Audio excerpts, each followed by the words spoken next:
Et bonjour, on continue avec les tutoriels Potager Coach. On va s'intéresser un peu aux gros morceaux du logiciel, à savoir l'écran Mon Jardin, qui va vous permettre vraiment de suivre votre saison et de manipuler votre saison en utilisant le plan de votre jardin comme manière de vraiment visualiser, de sélectionner vos cultures. Donc quand vous allez, là vous voyez c'est mon plan du jardin à moi, donc là c'est le potager de mon jardin. Ici on va avoir les pépinières à semis que je symbolise à côté. Ici une culture un peu fictive qui sert, une culture logique pour regrouper toutes les récoltes de fruits. Et là vous voyez la maison de dessiner avec différents arbres. Voilà. Donc le logiciel peut vous permettre de gérer au-delà de votre seul potager. Vous pouvez gérer également votre jardin d'ornement. Alors quand vous allez arriver sur le logiciel, vous n'allez pas avoir tout ça de base. Donc je me mets dans une zone un peu vierge de mon plan. Vous allez être en mode, il va vous positionner directement en mode design du jardin. Donc c'est le mode que vous aurez quand vous cliquez ici sur le bouton dessiner sur le plan du jardin. Voilà, normalement c'est ce que vous devez avoir en arrivant sur le logiciel. Vous pouvez déjà déterminer en gros la taille du jardin dans lequel vous travaillez. Donc là, moi j'ai une zone de 84 mètres par 55. Là, je crois que quand on commence, on doit avoir du 10 mètres par 10. Donc c'est vraiment la surface de votre plan. Vous pouvez l'agrandir. Alors, si vous pouvez pas... Voilà, si vous essayez de trop descendre, voilà, et de la descendre, de réduire la taille de manière à ce que du coup les éléments rentrent plus dedans, voilà, le logiciel va refuser que vous le fassiez. Là, je ne peux pas descendre en dessous de 84 mètres. À l'inverse, voilà, si j'agrandis, à chaque fois, il va agrandir la zone en faisant en sorte à chaque fois de recentrer en fait le potager au centre du plan, de sorte qu'il y ait toujours un peu de marge de tous les côtés. Donc là, vous voyez, j'agrandis la largeur, et le potager se retrouve centré, là pareil en hauteur. Voilà, donc ça rajoute un peu toujours de la marge des deux côtés. Hop, donc là, voilà, je dézoome, je réduis au maximum. Donc là, vous m'avez vu faire reculer, avancer. Donc là, je suis sur mon ordinateur, je le fais avec la molette de la souris. Et là, vous avez des boutons zoomer, dézoomer. Voilà, ça vous permet également de faire la même chose, de pouvoir zoomer et dézoomer sur le plan de votre jardin. Donc je me positionne ici.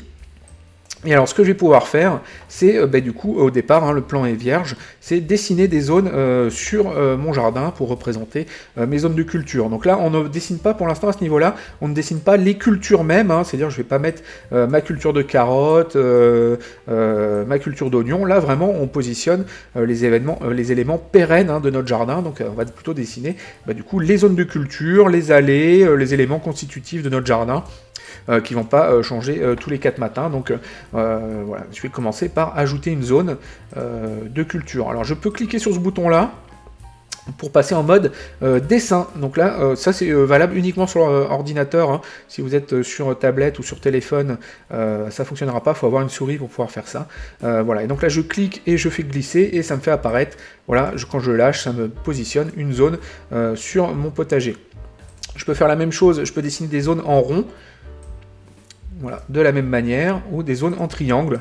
Alors les triangles, ça va être amélioré. Pour l'instant, il y a un petit artifice qui permet de faire des triangles, mais c'est pas encore parfait. Donc voilà, sur les triangles, attendez-vous à ce que ça change prochainement. Donc j'ai également le mode trait comme ça qui vous permet de dessiner des clôtures. Voilà, vous glissez, hop. Voilà, ça vous permet de dessiner des clôtures, des traits sur votre potager. Alors à chaque fois sur une zone en particulier, vous allez avoir à droite des informations sur la zone. Donc sur la partie information et taille, vous allez pouvoir définir un nom à votre zone. Donc là on pourrait appeler ça le grand potager. On peut fixer sa taille précisément ici. Donc si j'ai une culture qui fait 12 mètres par 5 mètres 50, voilà, là je peux en changer la taille, ça me calcule la surface automatiquement. Je peux en changer la couleur, voilà. Également la couleur d'écriture, si je veux. Et alors, ce qu'on va avoir de très intéressant, c'est qu'on va avoir également la possibilité d'appliquer des textures. Voilà, donc là, typiquement, une texture qui représente un peu de la terre pour cultiver. Alors, cette option de texture, vous l'avez également pour le fond de votre potager. Là, vous voyez, le fond du potager est dessiné en vert avec comme de l'herbe. C'est ici, ce bouton-là. Vous allez pouvoir choisir, hop, voilà, vous pouvez changer la couleur de fond du potager. Vous pouvez choisir des textures ou des couleurs. Si vous voulez juste une couleur brute, voilà, vous pouvez le mettre comme ça si vous voulez. Et moi j'aime bien celui-là, généralement je prends ça.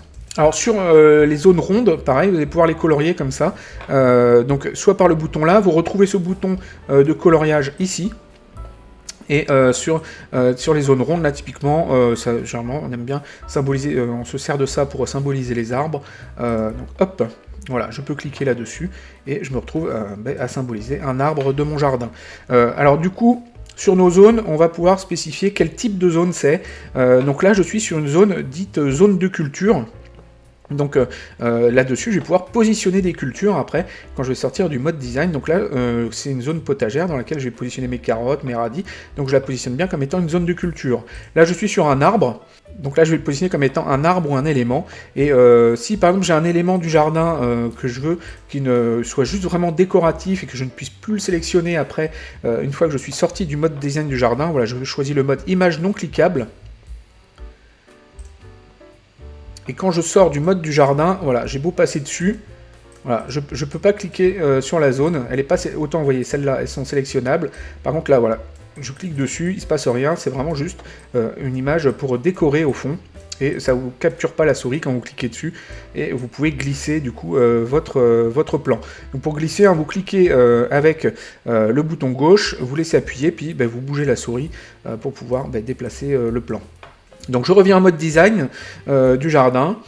Quoi d'autre à vous montrer du coup? Vous avez la possibilité d'activer la grille. Donc ça vous affiche des carreaux de 1 mètre par 1 mètre. Ça vous permet de vous positionner du coup vos cultures plus précisément si vous avez besoin. Et si vous zoomez encore plus, ça va vous afficher des carreaux de 10 cm par 10 cm. Donc voilà, la grille, ça va vous permettre d'ajuster un peu mieux vos éléments. Vous pouvez la faire tourner la grille en plus, hein. Vous pouvez lui appliquer des degrés de rotation dessus pour avoir un angle particulier si vous avez besoin. Vous avez la possibilité également de cocher sur ce bouton-là qui ne vous affiche du coup que les zones indiquées comme étant des zones de culture. Donc voilà, ça vous permet de visualiser sur votre jardin si jamais vous n'avez pas des zones qui sont indiquées comme étant des zones de culture alors qu'elles ne le sont pas. Alors cette histoire d'avoir des zones bien identifiées comme étant des zones de culture ou pas, ça a essentiellement comme impact dans les statistiques. Ça vous permet d'avoir des informations sur la taille totale de votre potager, en comptant justement la surface de ces zones de culture. Donc voilà, si vous avez des petites erreurs à ce niveau-là, ça aura juste un impact là-dessus. C'est pas forcément extrêmement critique. Donc vous avez un autre bouton encore ici qui s'appelle ajouter une zone. Donc ça c'est le bouton que vous allez utiliser sur téléphone ou sur tablette pour vous ajouter une zone. Donc ça va vous positionner la zone au centre de l'écran, une zone qui va faire 1 mètre par 1 mètre, puis de la forme que vous aurez choisi ici, donc carré, triangle ou rond. Donc si je retourne sur une de mes zones précédentes qu'on a visualisées, je peux faire tourner les zones via ces boutons sur les côtés. Vous avez la possibilité de les tourner d'1/4 de tour, dans le cas où vous avez une texture qui s'applique sur votre zone, ou alors voilà, vous les faites tourner par petits paquets de 3 degrés à chaque fois. Alors ici vous avez la possibilité de réduire la taille de votre zone, donc de la même manière que vous pourriez faire ici en changeant directement les valeurs. Hop, je vais plutôt écrire en blanc là, parce qu'on ne voit plus trop. Vous allez avoir d'autres possibilités également au niveau de l'écran ici, c'est de cloner une zone. Donc quand vous avez typiquement si vous avez plein de bacs ou des zones et vous avez plusieurs zones similaires dans votre potager. Imaginons par exemple j'ai des bacs, moi j'avais ça au début, j'avais beaucoup de bacs de 2,50 m par 1 mètre, donc je me positionne un bac fait correctement. Ici à droite, vous avez la possibilité de rajouter une bordure sur vos zones. Donc mes bacs, moi généralement avaient une bordure de 5 cm qui était en bois, donc on va dire plutôt marron, comme ça, non pas 5 cm que je dis 3 cm. Voilà. Du coup, on voit sur mon bac, hop, voilà, j'ai une petite bordure qui s'applique. On a la possibilité du coup de positionner également un commentaire avec un petit événement de morale dessus. Et puis du coup sur le bouton là, quand je clique là-dessus, dupliquer la zone, hop, voilà, il m'a dupliqué la zone et puis je peux en positionner autant que je veux, comme ça les unes à côté des autres par exemple. Alors pour déplacer une zone, hein, vous cliquez dessus et vous glissez la souris, puis la zone va se déplacer avec votre souris. Alors, chose importante également à savoir, c'est que les zones, vous avez des niveaux de masque par rapport aux zones que vous pouvez afficher. Alors là, on va aller sur mon vrai potager à moi pour que vous voyez, j'ai déjà des choses positionnées, vous verrez ça assez clairement. Vous voyez, vous pouvez déterminer quelle zone s'affiche au-dessus de quelle autre. Donc vous voyez, ici là j'ai un niveau de masque qui est à 5, donc qui est élevé, et en dessous là ici j'ai un niveau de masque qui est à 2, et la petite clôture à côté là ici, un niveau de masque qui est à 1. Donc la petite clôture derrière va s'afficher en arrière. Niveau 2, du coup, je vais avoir ces ronces qui vont s'afficher après, et encore au-dessus va s'afficher ce saule marceau ici que j'ai indiqué. Donc ça vous permet de prioriser en fait le niveau d'affichage des différentes zones. Hein. Donc plus c'est élevé, plus l'élément est haut, plus il va être au-dessus des zones. Donc ça vous permet de hiérarchiser vos éléments au jardin, dire lesquels sont au-dessus desquels. Hop, donc par exemple, lui, je le mets en 5, voilà, il va s'afficher au-dessus, par exemple, de celui-là. Pour dire que ce prunier-là est plus haut que celui-là. Vous voyez, par exemple, celui-là est positionné en 3, alors que celui-là, le toit du cabanon à côté est positionné en 2, et donc du coup, le grand chêne va s'afficher au-dessus du cabanon. Voilà, ici, pareil, hein, ce petit arbre va s'afficher au-dessus de la piscine. Donc vous avez un nombre plutôt intéressant de textures que vous pouvez appliquer. Donc voilà, vous avez tout ça comme arbre que vous pouvez appliquer. Vous avez déjà quelques fleurs. Vous avez pas mal de textures également. Donc je pense que ça va encore continuer à s'enrichir. Mais il y a déjà de quoi faire, de quoi représenter vraiment quelque chose de sympa au niveau de votre jardin. Alors dans les choses qu'il est possible de faire également, c'est de faire évoluer son plan du jardin au fur et à mesure. Donc là vous voyez dans les événements de mes zones de culture, sur cette zone-là, j'ai une apparition au 13 mai 2023. C'est-à-dire que notre plan du jardin va évoluer avec le temps. Si je me mets le 12 mai 2023, voilà, là on voit que la zone n'est pas là, et j'ai positionné dessus, hop, j'ai fait ajouter un événement, apparition, et puis j'ai positionné une date qui convient, donc au 13 mai 2023, et pour dire que cette zone-là a été rajoutée dans mon potager le 13 mai 2023, et donc si je passe au 13 mai, hop, voilà, elle apparaît, ainsi que cette zone-là qui représente l'allée avec du broyat à côté de mon bac. Et donc voilà, ça vous permet de dire qu'une zone apparaît à tel moment. À l'inverse, voilà, je recule dans le temps, parce que voilà, je suis en pleine refonte du potager, donc pour le coup c'est intéressant. Le potager précédemment était comme ça, avec des bacs de culture de 1 mètre par 2 mètres 50. Et j'ai commencé à les supprimer, à les changer, pour mettre des bacs de 1 mètre par 10 mètres. Donc je retaille complètement mon potager. Donc on voit par exemple que sur cet élément-là, qui était précédemment un arbre, alors ça a été fait à l'époque où il n'y avait pas encore les textures, voilà, mais je pourrais lui appliquer une texture d'arbre, pour faire plus joli. Hop, voilà, qui était un arbre. Il a été supprimé le 24 décembre 2022. Donc je me mets le 23, il est là. Le 24, hop, il a disparu. Donc là, c'est de la même manière qu'il y a un événement apparition. On peut faire un événement suppression. Et donc ça vous permet de faire évoluer le plan de votre jardin. Vous pouvez enlever des zones, en rajouter. Et par exemple, si je me positionne... Voilà, ici, en juillet 2023, on avait installé des tentes dans le jardin pour les enfants. Donc on a une date d'apparition, une date de suppression. Et voilà, on a un élément temporaire qui apparaît le 11 juillet. Voilà, 24 juillet, il est là. 24 août, il est encore là. Et 24 septembre, voilà, il a été supprimé. Donc ça vous permet de jouer un peu sur le temps qui s'écoule et de faire changer votre plan du jardin au fur et à mesure du temps qui passe. Donc ici, vous avez des zones un peu symboliques que j'ai rajoutées dans mon potager, qui sont des zones marquées comme étant des pépinières à semis. Alors par défaut, toutes les zones ne sont pas des pépinières à semis, vous avez juste le choix sur ces 3 éléments-là, mais vous pouvez également dire que cette zone représente en fait un endroit où vous allez faire vos semis en contenant. Quand vous faites vos semis en alvéole, et puis après vous les repiquez dans des godets ou dans des pots, vous les gardez dans des petites serres, des endroits dédiés, ou à l'intérieur au chaud, derrière une fenêtre, ou sous des éclairages artificiels dans des meubles. Donc toutes ces petites pépinières qui vous servent à cultiver vos plants sont symbolisées sur le plan du jardin par une zone. Vous allez indiquer quel type de pépinière c'est dedans, et quand vous allez créer vos cultures, vous allez pouvoir indiquer à tel moment je fais un semis, et c'est un semis qui va partir dans cette serre armoire, ou alors après il va partir dans la pouponnière, ou dans ma zone de semis, de ma pépinière d'été. Et donc voilà, c'est des zones un peu symboliques. Alors vous pouvez les positionner vraiment à l'endroit où elles sont également dans votre potager, vous pouvez leur donner leur emplacement réel, mais je trouve que c'est plus pratique de les mettre sur le côté comme ça, comme des zones symboliques. Et vous allez avoir après, on va voir plus tard dans le tutoriel, ces zones apparaître pour définir nos différents semis. Donc voilà, une fois qu'on a fini ces modifications, soit on annule. Alors si on annule vraiment toutes les modifications qu'on a faites sur le plan, puis si on enregistre, voilà, c'est enregistré, et on a fini de dessiner notre plan du jardin.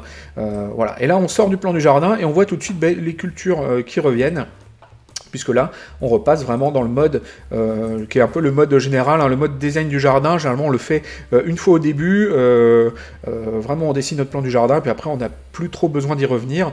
L'intérêt également, quand on sort du plan du jardin, c'est qu'on ne peut plus glisser les éléments, on peut les sélectionner. Enfin, pour ceux qui ne sont pas marqués comme étant des éléments de décor, on peut les sélectionner, mais on ne peut plus les glisser, donc ça évite de faire des bêtises, de bouger des éléments qu'on ne devrait pas.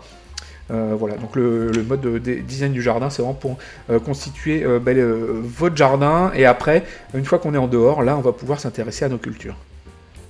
Donc dans Potager Coach, il y a deux types d'éléments, donc on l'a vu, il y a les zones de culture, enfin les zones de jardin, que ce soit des arbres, donc des planches de culture, des clôtures, enfin tout ce qu'on peut manipuler dans le mode design. Et après, on va voir les cultures elles-mêmes qu'on va pouvoir positionner sur nos différentes zones. Alors là, voilà, là on est sorti du mode design, et là on va passer en mode manipulation des cultures. Donc vous avez en haut à droite ici toutes les cultures de votre jardin. Voilà, quand vous en cliquez sur une d'ailleurs, ça vous centre le plan sur là où vous l'avez positionné. Alors vous avez une première culture qui s'appelle la culture globale, donc c'est une culture sur laquelle vous allez pouvoir positionner des événements qui sont vraiment génériques à votre potager, qui sont pas liés à une culture en particulier. Donc là on va voir tous les événements que j'ai pu faire sur les différentes années. Notamment, c'est beaucoup des événements d'achat. Quand vous faites des achats génériques pour votre potager, vous pouvez les renseigner ici. Voilà, si vous faites des sorties, par exemple d'escargots, là je les ai notés là, des sorties de chasse à l'escargot. Donc ça, c'est vraiment la culture où vous allez pouvoir noter les événements vraiment globaux à votre potager. Alors pour faire des événements, vous avez le bouton ici, ajouter un événement. Et là, vous allez pouvoir choisir un type d'événement. Alors la liste sur les événements de type global, la liste est restreinte, vous avez juste des commentaires ou ravageurs ou achats, vous ne pouvez pas tout mettre. Alors après, on va retrouver les cultures qu'on a piochées dans nos calendriers précédents. On va les retrouver ici. Alors si jamais la culture n'a pas été positionnée dans le jardin, on voit qu'il y a une sorte de petite icône en haut à droite ici, ça c'est pour dire que c'est une culture qui n'a pas encore été positionnée sur le plan. Alors vous avez des filtres ici où vous pouvez dire de n'afficher par exemple que les cultures qui n'ont pas été placées. Voilà. Et là à droite vous allez avoir apparaître uniquement les cultures qui n'ont pas été placées. Vous pouvez afficher les cultures qui sont dans le futur. Là, on ne les affiche pas. Si je clique ici, hop, il va afficher les cultures qui vont commencer plus tard par rapport à la date. Alors c'est toujours rapport à une date en particulier. On affiche le plan pour une date précise. Donc là, voilà, là c'est le plan au 25 novembre. Là, ça va être le même plan de notre jardin au 25 juin. Donc c'est vraiment un plan qui évolue dans le temps. Donc il y a une notion un peu temporelle du plan du jardin. Et d'ailleurs, vous avez une option dans le plan du jardin qui vous permet de lancer un mode vidéo du jardin. Alors, vous pouvez choisir la vitesse à laquelle la vidéo va tourner. Et là, hop, voilà, ça va vous faire tourner les dates. Et vous allez voir, du coup, le plan du jardin évoluer en fonction du temps. Voilà, vous avez le temps qui avance. Et puis, votre saison qui avance également. On voit les cultures apparaître, disparaître. Voilà, là, on arrive au 10 mai, tout le jardin commence à être bien planté, voilà, tout est en place, et là on voit que notre jardin est en place, et puis on voit les cultures qui commencent, qui se terminent, le plan du jardin qui évolue également en même temps, puisque, comme je vous l'ai dit, je suis en train de faire évoluer mon plan du jardin, voilà, là il y a une culture qui s'est terminée, une carotte qui a pris la place, là les patates se sont terminées, j'ai mis des poireaux à la place, là la culture de patates c'est terminé, on arrive en août, ça va commencer, alors, le potager d'automne qui a pris la place ici, voilà, puis on va avoir des cultures qui vont commencer à disparaître, le potager qui va s'éteindre doucement, voilà, ici une culture a disparu, voilà, le potager qui s'éteint, et la nouvelle saison qui reprend. Donc voilà, c'est vraiment un plan qui évolue avec le temps, et donc il faut toujours avoir en tête que c'est un plan à une date précise. Donc quand on a dit, si je me positionne au 20 décembre et que je lui dis d'afficher les cultures futures, c'est les cultures futures par rapport au 20 décembre 2023. Donc je peux lui dire de trier les cultures par ordre alphabétique, et également de m'afficher les cultures qui sont déjà terminées. Alors les cultures terminées, on les voit ici avec ce petit icône là. Donc c'est des cultures qui ont été terminées. Donc là, on affiche un plan au 20 décembre 2023. Donc c'est une culture ici qui a été terminée le 12 août 2023. Donc c'est toujours à la date en question. Si je me positionne au 20 juillet par exemple 2023, voilà, la même culture ne plus terminée. Là, au 20 juillet, on est encore dedans, on est en plein dedans. Donc voilà, c'est pas une culture qui va être considérée comme terminée. Je rebascule, voilà, en décembre 2023, là, elle est de nouveau terminée. Donc voilà, il faut bien avoir en tête cette notion de date du plan. En fonction de la date que vous avez sélectionnée, les cultures vont changer de statut. Vous avez la possibilité du coup également de filtrer sur un légume spécifique, hein. Donc si vous l'affichez, vous cherchez les tomates, voilà, vous affichez, donc là j'en ai pas, mais parce qu'elles doivent être terminées, je pense mes cultures de tomates, voilà, elles sont ici, elles sont terminées. Et vous avez également la possibilité de filtrer juste sur un nom. Donc là pareil, il faut que je remette terminé, parce que mes cultures de tomates sont terminées. Donc là vous voyez, on peut également changer la couleur d'une culture, celle-là je l'ai indiquée comme étant en orange, hein, donc vous pouvez leur changer le nom ici. Alors changer le nom des cultures ici, en plus ça va les regrouper différemment dans l'onglet des statistiques. Voilà. Le fait de l'avoir appelé tomate cerise, ça me distingue une ligne différente de la ligne tomate. Ici ça me sépare du coup sur des lignes différentes. Donc si vous voulez différencier vos légumes dans les statistiques, il faut leur changer le nom ici, leur mettre des noms différents et elles apparaîtront avec un autre nom. Vous pouvez également indiquer la variété de la culture que vous cultivez. Donc là, voilà, là c'était un mélange de cœur de bœuf, de rose de Berne et de marmande. Alors j'ai tout regroupé ça sur une seule culture, mais bon, normalement on va plutôt essayer d'utiliser une culture par variété. Vous avez toujours un peu la possibilité de mettre un commentaire et puis une petite indication de morale. Et puis là, comme je vous l'ai dit, on peut changer la couleur de fond et la couleur du texte de nos cultures. Ici, c'est un bouton qui va vous permettre de dupliquer une culture, donc de la recopier, d'en faire une copie, et là, de la supprimer, comme vous pouvez le voir. Là, vous retrouvez la fiche légumes, qu'on a déjà vu dans d'autres écrans. Et ici, cette petite coche culture vivace qui va vous permettre d'indiquer qu'une culture est vivace et ne se termine pas avec la culture, l'événement de culture terminée. Donc voilà, typiquement sur un groseillier, on est sur une culture vivace, on va avoir une récolte, et quand la récolte s'arrête, ça ne veut pas dire que la culture est arrachée, que c'est terminé comme pour une tomate. Voilà, la culture continue, c'est plus un petit arbre qu'un légume. Donc voilà, ça permet d'identifier plutôt les arbres fruitiers. On va avoir ici l'onglet événements. Vous allez avoir tous les événements de votre culture. Donc si je reprends par exemple ma carotte ici, je vais avoir les événements. Voilà, c'est trié par année. Donc les éléments qui sont arrivés déjà de base quand j'ai importé ma culture, mais après je peux rajouter des événements, donc je peux les modifier. Quand je clique sur un événement, j'accède au détail de l'événement, je peux le modifier, je peux même rajouter une image si je veux, on peut changer les quantités, je peux mettre des choses différentes, donc il y a énormément de types d'événements disponibles. Donc vous avez tous ces événements-là, et après, en événements secondaires, quand vous mettez sur commentaires et divers, vous avez encore plein d'événements secondaires supplémentaires, où vous pouvez indiquer des informations, avec à chaque fois un petit icône, et puis pour dire un peu ce que vous avez fait. Ça vous permet vraiment d'indiquer tout ce qui se passe sur votre culture. Donc là, voilà, on a tout l'historique de notre culture avec un semis le 29 juin, avec un filet anti-oiseau, un désherbage le 10 juillet, éclaircissage le 2 août. Donc le désherbage, ça c'est quelque chose que j'ai rajouté à la main, c'est un événement que j'ai rajouté moi-même. Et là, le début des récoltes. Sur notre culture de carottes nantaises, jusque une culture qui va se terminer a priori le 24 janvier 2024, donc une fin de culture estimée. Donc vous avez la possibilité de rajouter d'autres événements sur votre culture via ce bouton ajouter un événement, où là vraiment vous accédez à toutes les possibilités, tout le détail de ce que vous pouvez changer sur un événement. Donc voilà, des événements de récolte. Sur une récolte, vous pouvez indiquer la qualité, des informations de ravageurs, les dégâts qu'ils ont fait.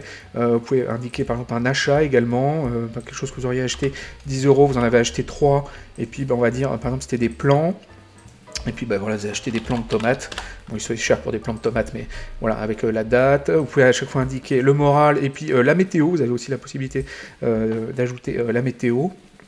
Voilà, vous avez vraiment plein d'événements disponibles avec à chaque fois l'événement fin de culture qui va indiquer quand est-ce que la culture va disparaître du plan. Alors les cultures apparaissent sur le plan en gros entre la date de semis pour les cultures qui sont des semis en pleine terre. Donc si par exemple vous faites un semis de carottes, il va apparaître sur le plan à partir du moment où vous allez faire un semis en pleine terre de votre culture de carottes, ou alors à partir du moment où vous allez faire une plantation sur un légume de type comme pour une tomate, on va faire un semis en contenant. Il va apparaître sur le plan à partir de la date de plantation, voilà, au 8 mai, hop, si je me positionne, voilà, si je me positionne le 7 mai, il apparaît pas, si je me positionne le 8 mai, hop, voilà, ils apparaissent, parce qu'ils ont été plantés le 8 mai. Avant, ils étaient en phase de pépinière. Donc également, sur les événements, vous avez la possibilité de faire ce qu'on appelle une saisie rapide, donc ça c'est très pratique sur téléphone, quand vous voulez, sur une culture en particulier, saisir une récolte par exemple, ou indiquer que la culture est terminée, vous cliquez sur le petit éclair là,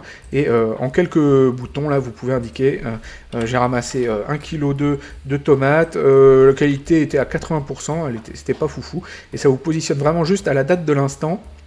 Et ça, quand vous cliquez sur valider, ça vous rajoute un événement très rapidement de récolte sur votre culture. Si vous cochez ça, en plus, ça vous termine votre culture. Donc si voilà, vous faites sur une récolte unique sur votre culture, ou c'est la dernière récolte, vous cliquez là-dessus, et ça vous rajoute automatiquement également l'événement de fin de culture.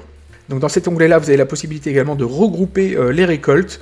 Voilà, si vous avez beaucoup d'événements de récolte, là, comme c'est le cas ici, vous pouvez les regrouper en un seul événement. Alors par contre, du coup, il est plus duplicable, enfin, il est plus sélectionnable, parce que c'est un événement un peu factice, voilà, et qui va vous calculer une quantité totale, et puis avec une qualité qui va être une qualité agrégée de toutes les qualités renseignées, pondérées par le poids de chacun des événements. Donc ici, vous avez la possibilité de recopier un événement d'une culture sur une autre. Donc là, voilà, j'ai un éclaircissage au 1er septembre sur mes épinards. Imaginons que je veuille, j'ai fait un éclaircissage également sur ma culture de navets à la même époque. Voilà, je clique sur le petit bouton là, je vais cliquer sur mon navet ici. Hop, il va me rajouter du coup au 1er septembre, voilà, un éclaircissage. Donc ça vous permet de recopier simplement un événement d'une culture sur une autre. Alors vous pouvez cliquer sur le plan, ou vous pouvez cliquer ici aussi pour recopier un événement. Vous avez accès ici, du coup, un petit bouton des statistiques rapides sur votre culture en question, avec la quantité de récolte, leur valeur. Donc ça, je vous renvoie un peu sur la présentation de l'onglet statistiques, pour comprendre un peu mieux comment ça fonctionne. Et vous pouvez changer le tri du plus récent au plus ancien, ici, de l'affichage de vos cultures. Et donc sur votre culture, vous avez un troisième onglet, qui va être l'onglet emplacement, qui va vous permettre de positionner votre culture sur le plan de votre jardin. Donc si par exemple je prends, on va dire, voilà, cette carotte précoce qui va être lancée en juillet 2024, on est sur une culture qui se fait en termes de rang de culture, sur une autre culture, par exemple typiquement une pastèque, on va parler en termes de plan. Prenons par exemple la pastèque ici, on va dire que je vais positionner la pastèque sur ces zones-là. Donc j'ai la possibilité de positionner ma pastèque un plan par un plan. Donc voilà, hop, je les positionne un par un. Et à chaque fois, le plan prend une surface en gros de 75 cm par 75, c'est les surfaces un peu théoriques sur ce genre de culture. Je peux également lui dire de me les positionner, hop, par exemple sur cette zone-là. Je vais dire que je vais me positionner des pastèques sur une zone de 3 mètres par 1 mètre, et puis sur cette zone-là, je vais positionner, disons, 4 plans. Voilà, et là je lui dis que sur cette zone-là, je vais avoir 4 pastèques. Donc avec ces deux boutons-là, vous pouvez choisir de positionner du coup vos plans un par un, ou de les positionner par zone. Donc là, du coup, j'ai positionné en tout sur cette culture 6 pastèques, donc 2 individuellement. Donc quand je clique dessus, ici, j'ai la petite étoile qui m'indique ici, pareil, la petite étoile qui, elle, est la position sélectionnée. Et je peux également cliquer là-dessus pour basculer d'une position à une autre. Et donc je vais avoir 6 plans au total de positionnés, et là j'ai une sorte d'indicateur global de nombre de plans de ma culture, là il est à 0, voilà, je peux cliquer là-dessus, hop, il va m'affecter les 6 plans de mes positions, de mes emplacements que j'ai indiqués, il va me le mettre sur ma culture. Donc là on peut mettre vraiment le chiffre qu'on veut, c'est le chiffre générique qui va être pris après dans les autres calculs. Mais voilà, à tout moment on peut recopier depuis les emplacements, mais on peut également le changer si jamais voilà, on veut forcer cette valeur-là. Donc on a la surface totale de notre culture, du coup pareil on peut la forcer, mais normalement voilà, elle est calculée à partir des emplacements qu'on a choisis. Et on va pouvoir comme ça positionner nos cultures. Donc on peut les mettre en plusieurs fois sur des zones différentes. C'est relativement intéressant. Il y a également la possibilité d'indiquer si jamais par exemple voilà, on a notre culture qui va avoir une durée de vie complète, par exemple ici du 16 mars au 11 septembre 2024. Et sait-on jamais, au cours de la culture, eh ben, j'ai cette culture-là qui se fait manger, par exemple cette pastèque-là qui meurt, qui a été, je sais pas moi, dégommée par je ne sais quel problème. Je peux lui dire que je peux changer la date de fin, par exemple, de cette culture. Je veux qu'elle s'arrête avant la date de prévue. Donc je veux qu'elle s'arrête, par exemple, au 20 juin 2024, parce que à ce moment-là, elle aura eu un problème, par exemple. Donc voilà, je positionne cette date de fin. Et si je vais mettre, du coup, là je suis, voilà, 16 juin 2024. Alors vous voyez, la couleur a changé parce que précédemment, elles avaient un voile P17, voilà, elles étaient sous tunnel nantais jusqu'au 26 mai. Du 16 avril au 26 mai, et là, voilà, je suis passé au 16 juin, donc il y a une couleur spécifique qui s'affiche quand c'est sous tunnel, voilà, ça c'est une couleur qui représente une culture sous tunnel, et quand on est sorti de cette période de culture sous tunnel, la couleur revient, la couleur classique d'une pastèque.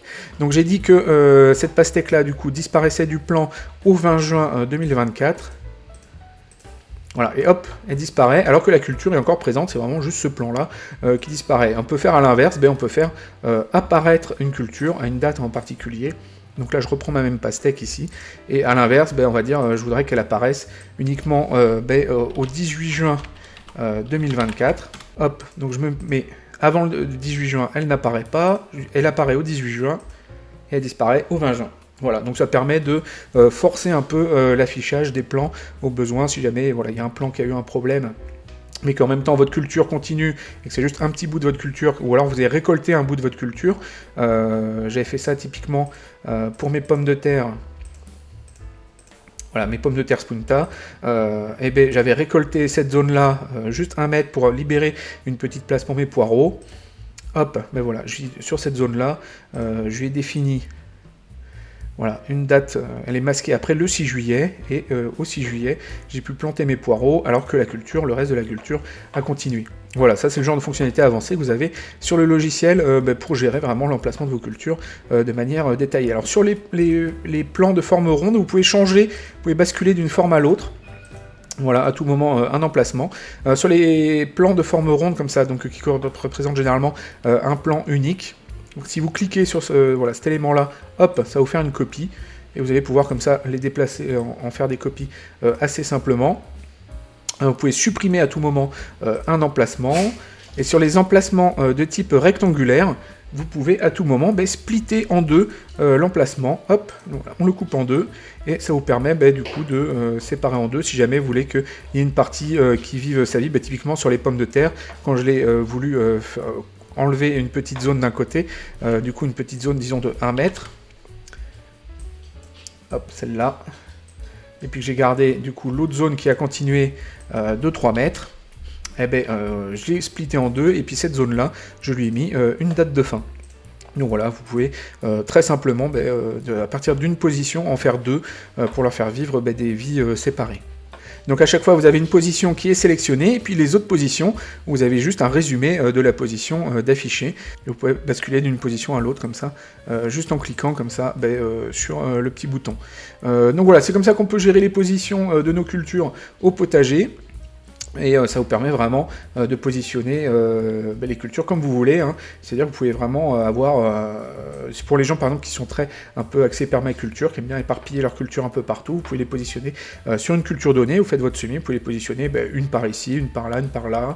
Vous pouvez gérer certaines cultures en mode grand bloc, d'autres en mode en plan un par un. Vous pouvez faire un mélange des deux, vous pouvez positionner plusieurs blocs aussi, donc ça permet vraiment de gérer des emplacements à la carte, de vraiment positionner vos cultures vraiment comme vous le voulez, pour avoir une représentation au plus proche de votre potager. Voilà, donc ça cette année, vous voyez là, donc là j'ai un plan unique de pastèque ici, puis également 4 qui étaient positionnés là.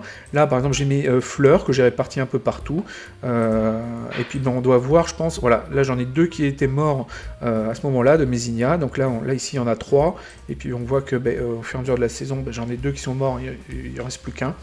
Voilà, là j'ai mes œillets d'Inde de positionner. Pour certaines cultures, voilà, les poireaux, là je les ai positionnés en un seul bloc. Ici, par exemple, mes poivrons, là j'ai défini un bloc de 7 poivrons, là je les ai positionnés un par un. Donc voilà, et là plus bas, là j'ai encore un autre bloc. Donc on fait un peu ce qu'on veut. C'est vraiment à la carte. C'est un peu comme vous voulez. Alors une fonctionnalité intéressante également de Potager Coach, ça va être les pépinières à semis. On en a parlé sur la constitution du potager. Donc là j'ai des zones logiques ici de pépinières à semis. Ils sont définis comme étant une pépinière, ici une pépinière en intérieur sous abri chauffé, ici pareil une autre pépinière sous abri chauffé, et puis ici une pépinière non abritée directement en extérieur. Voilà. Vous pouvez avoir des pépinières sous abri avec typiquement avec des tunnels où vous mettriez encore des couches supplémentaires de voile pour abriter vos cultures, ou directement dans les tunnels sans couches supplémentaires. Enfin voilà, il y a plusieurs types de pépinières que vous pouvez définir. Et typiquement, si je prends ma tomate ici, qui est une tomate qui a un semis au 17 février, un repiquage au 5 mars et qui ne va apparaître au jardin qu'au 8 mai.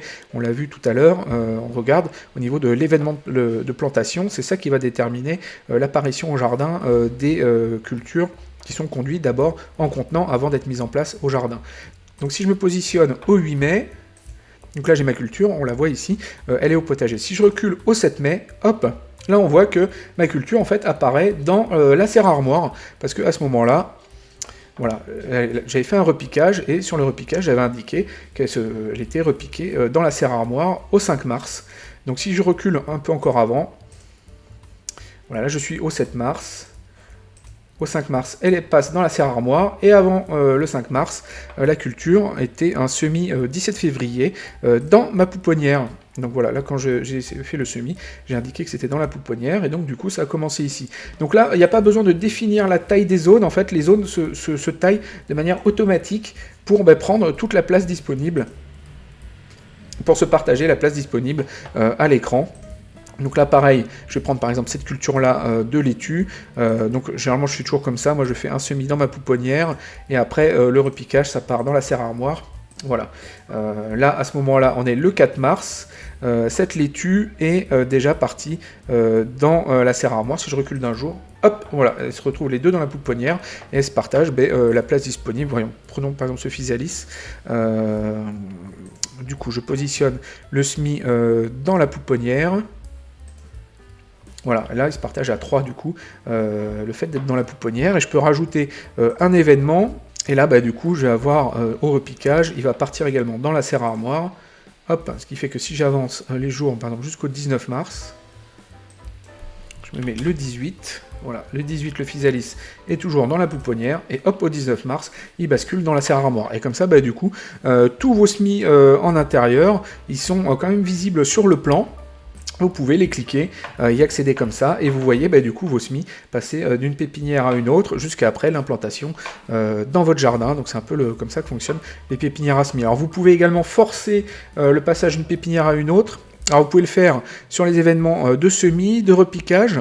Et vous pouvez également ajouter un événement tant que vous êtes avant la date de plantation. Donc là, par exemple, une plantation au 8 mai. Donc si je me positionne le 5 mai 2023, voilà, j'ai la possibilité de rajouter un événement de type déplacement de pépinière, où là, je peux forcer un déplacement. Je dis qu'au 5 mai 2023, il part dans la zone des semis d'été. Donc imaginons que c'est un stockage en extérieur. Je me positionne au 4 mai. Voilà, j'ai ma tomate qui est ici, et si je me positionne au 5 mai, hop, voilà, elle a été déplacée de pépinière avec ce déplacement. Donc voilà, ça vous permet d'avoir sur l'écran, d'afficher là où se trouvent vos différents semis, et puis les faire basculer d'une pépinière à l'autre. Et après, une fois qu'ils sont réellement implantés en pleine terre, là voilà, ils prennent leur position définitive, là, après la date de plantation. Mais voilà, avant, vous avez les pépinières à semis pour pouvoir afficher vos plans dans leur itinéraire complet. Donc depuis cet écran-là, vous avez également la possibilité d'ajouter une culture à la main manuellement. Alors vous pouvez ajouter une culture de la légumothèque. Alors si vous faites comme ça, la culture va venir vierge, c'est-à-dire qu'il n'y aura pas tous les événements par défaut que vous auriez récupérés en partant du calendrier. Donc là, vous êtes vraiment sur une culture vierge, vous allez pouvoir constituer vraiment ce que vous voulez à la main. Donc voilà, ça c'est une possibilité que vous avez. Vous avez également la possibilité ici de créer une culture maison. Donc si jamais vous voulez rajouter un légume qui n'est pas encore présent dans la légumothèque, donc par exemple de l'ail des ours, c'est une culture que j'ai pas encore rajoutée. Voilà, vous pouvez vous rajouter, donc changer la couleur ici, vous créez votre culture, et voilà, et là vous avez accédé à la culture, vous pouvez lui rajouter des événements, la positionner sur votre jardin comme pour les autres cultures. Voilà, ici, hop, j'ai mon ail des ours. On va dire, je vais rajouter un semis. On va dire que je sème ça au 1er avril 2024. Je fais un semis en place, on va dire, avec, on va utiliser un petit voile P17. Voilà, hop. Donc là on le voit plus parce qu'au 1er avril 2024, là on a un plan au 5 juin 2023, donc c'est une culture future à ce moment-là du jardin. Donc je vais basculer par exemple en 2024. Voilà, et là j'ai mon ail des ours qui apparaît ici.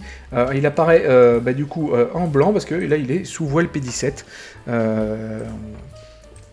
Donc imaginons, je rajoute un événement d'équipement pour dire que je vais enlever mon voile P17. Hop, je l'enlève.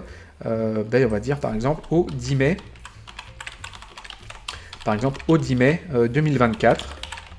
Voilà, le voile P17 disparaît, hop, et donc là voilà, l'ail des ours reprend la couleur qui était prévue pour lui. Alors là je l'ai positionné un peu n'importe où, il chevauche d'autres cultures.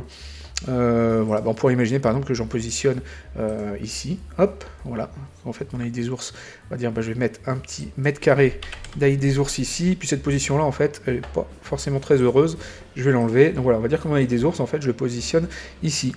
Voilà, donc du coup là j'ai un retrait du voile P17, on peut dire que le début de récolte prévu ça va être typiquement, on va dire qu'on peut imaginer un début de récolte prévu au 1er juillet 2024, et puis une fin de culture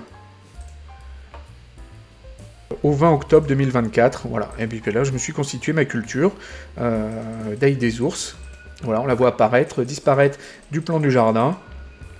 On peut lui mettre des équipements, des récoltes, enfin voilà. Donc vous pouvez vraiment gérer à la main une culture et vous créez toutes les cultures que vous voudrez au potager. Typiquement, je me sers également de ça pour noter mes fruitiers. J'ai une zone ici qui s'appelle fruits, sur laquelle j'ai positionné une culture fabrication maison par type de fruits. Et dessus, du coup, je vais pouvoir saisir mes récoltes que je fais de fruits au jardin. Voilà, par exemple les murs. Donc j'ai cette zone-là qui est une zone du coup qui est juste une zone indiquée comme étant un arbre ou un élément. Et sur laquelle j'ai positionné du coup toutes ces cultures-là pour juste avoir une représentation symbolique de mes cultures. Donc vous n'êtes pas obligé de faire un plan d'ailleurs qui représente exactement votre plan du jardin, vous pouvez avoir une représentation symbolique de votre plan. Vous pouvez même utiliser ça comme c'est une sorte de tableau. Je sais qu'il y en a que ça n'intéresse pas du tout d'avoir une représentation réelle de leur jardin, donc vous pouvez vous faire des grandes zones pour dire planche de culture 1, planche de culture 2, et là vous positionnez vos cultures dessus comme si c'était des lignes, et vous ignorez du coup toute la partie ici de surface de culture qui sont calculées à partir de vos cultures, et vous forcez après la taille ici de vos cultures pour avoir une taille qui ne correspond pas forcément à celle qui est affichée sur le plan, et du coup vous pouvez utiliser vraiment le plan comme si c'était une sorte de tableau où vous positionnez vos cultures et vous représentez ça un peu comme vous voulez, comme une sorte de grand tableau blanc où vous symboliseriez votre potager de manière très grossière. Alors sur cet écran-là, vous avez un mode également simplifié où il y a beaucoup de choses qui sont retirées, parce que c'est quand même un écran qui est très complexe, il y a beaucoup de possibilités dessus, donc pour ceux que ça effraie un peu, vous avez un mode simplifié, vous aurez moins de choses. Voilà, avec un mode avancé, vous voyez, il y a beaucoup plus de champs qui apparaissent. Moi je vous conseille quand même plutôt le mode avancé, mais voilà, si jamais vous trouvez que c'est beaucoup trop riche, vous pouvez réduire un peu le nombre de fonctionnalités disponibles.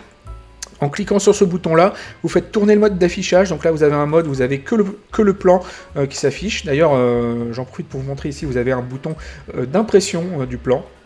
Voilà, si vous voulez vous imprimer votre plan du jardin, vous pouvez cliquer là-dessus. Voilà, ici, voilà, j'ai une impression. Voilà, si vous tournez encore un coup, là vous avez l'affichage de votre calendrier sous la forme du calendrier annuel. Alors là c'est en 2024, il n'y a pas grand chose de renseigné pour l'instant. Voilà, là c'est ma culture en 2023 et vous pouvez sélectionner vos cultures comme ça et puis retrouver ici du coup les événements. Alors les emplacements là sont en lecture seule parce que on peut pas les positionner sur le plan là, donc on peut rien faire d'autre, mais vous pouvez voilà vous rajouter les événements ici. Et vous pouvez également lui demander d'afficher que les périodes de récolte. Donc voilà, je pense qu'on a fait un tour assez complet de cet écran. Vous voyez, il y avait pas mal de choses à dire. C'est quand même un écran très riche qui permet vraiment de faire vraiment beaucoup de choses et d'avoir une représentation vraiment au plus près de votre saison. Et puis d'indiquer un peu tout ce que vous avez fait. Et à partir de là, on va pouvoir après calculer des statistiques sur votre saison. Et ça vous permet de garder un historique de tout ce qui s'est passé dans votre jardin. Vous pouvez retenir dans les saisons précédentes. Voilà, j'ai qu'à changer la date. Ici, je passe en 20 juin 2022, et voilà, le 20 juin 2022, mon potager ressemblait à ça. Voilà, j'avais toutes ces cultures-là, et vous voyez que, par exemple, en 2023, hop, un an plus tard, ça a beaucoup bougé, le potager a complètement changé de forme, et voilà, vous avez un historique comme ça de votre jardin à travers le temps. Donc voilà pour cet écran Mon Jardin, un écran très riche. Bien on se retrouve dans un prochain tutoriel de Potager Coach. À bientôt.